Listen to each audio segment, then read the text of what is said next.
So in today's video, I'm sharing relationship advice for women in codependent friendships. So in this video, we're going to talk about the signs of a codependent friendship and how to heal that friendship and make it healthy. But if you're new, my name's Michelle Ferris. I'm a psychotherapist and I love helping people create relationships that work. So what is codependency? It's basically a relationship pattern where one person overly focuses on the other person for support and validation. This often looks like compulsively helping, rescuing, or controlling people, places, and things. And in relationships, we tend to develop unhealthy dependencies, which is part of a codependent friendship. Now, if you've ever had a really close friendship end, say me too in the comments, I'm right there with you. This video is gonna help. So what does it mean to have a codependent friendship? It's basically when there's an unhealthy dependency on the other person for validation and support. This often ends up making the other person in the friendship feel engulfed. So often in these friendships, we may get ghosted, not because we're bad or wrong, but because the other person doesn't know how to handle it. And that's where the codependency comes in, where if you're too afraid to speak up and actually deal with the conflict directly, that can also be a sign of codependency. Because in codependent relationships, we tend to avoid conflict because we're so focused on having the relationship because that's our lifeline. And here are some signs of codependent friendships. You want to spend most of your time together, and it's typically too much for the other person. You might call or text them repeatedly, even when they don't text you back. You might find yourself pretending to be something you're not in order to be liked and to get approval from them.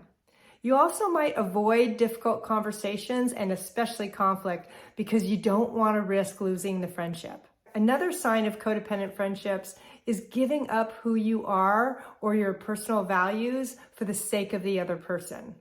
I've had a lot of deep women friendships in my life, and they aren't necessarily all codependent, but how you can tell is there's an equal amount of give and take, and there's some moderation. In a codependent friendship, you're putting all your emotional eggs in their basket, and you're looking to them too much for your support and your own happiness. But in women friendships, we get really close. It's like a sisterhood. So it can be a little bit difficult to recognize the signs. But if you feel compelled to have contact with that person, or you start to feel really anxious if they're not available, that may be a sign that your friendship is actually codependent. In my own codependent friendships, one of the telltale signs was that I was emotionally starved for connection. So I wanted that other person to fill that void in my life. That created a dynamic where they became my higher power. And I don't want that for you, because when we set somebody else up to be our higher power, we lose our sense of self. And I don't want that for you. So how can you change if you're the codependent one in the relationship? You're the one that needs more. The first thing is I want you to inventory your codependent behaviors. Where are you not setting boundaries? Where are you pretending to be something you're not? Where are you sacrificing your wants and needs for the other person? Where are you depending too much on them for your own happiness or validation? Because the root of codependency is losing yourself in others. So the recovery process is really about undoing that and starting to befriend yourself. Start spending some time alone with yourself, because what we want to do is we want to break that unhealthy dependency on that friendship. And one way to do that is to find group support like Al-Anon, Coda, any type of group support that deals with codependency. Because at first, it's going to be too much for you to simply decrease that dependency, because that energy and that need for love and support doesn't go away overnight. Another part of codependency recovery is to start setting better boundaries. This means paying attention to things that aren't okay with you. What are some boundaries you may have with that other person that you haven't been willing to speak up about? Because having healthy boundaries is part of having healthy friendship. Also, you want to increase your self-care. Do things that make you feel whole and happy. Because part of what we do in our codependent friendships is we neglect ourselves for the sake of the friendship. So in your codependency recovery, you're going to really want to build a relationship with yourself so that you can even start to enjoy your own company, because that is going to decrease your dependency on others. Now, if you're someone who's in a friendship with someone who's codependent and you don't know what to do, the first thing I would say is start sharing your concerns with them in a non-judgmental way. Point out what isn't working. The good news here is that if you can do that in a loving, neutral way, the codependent person is very motivated to stay connected, so they might be willing to work on it. But if they go into shame or blame and they can't tolerate it, then you might need to reassess the relationship and have lower expectations. Because the first step in trying to heal a codependent relationship is to deal with it directly. So what do you do if the codependent person isn't willing to change? That's when you may need to set better boundaries and spend less time together.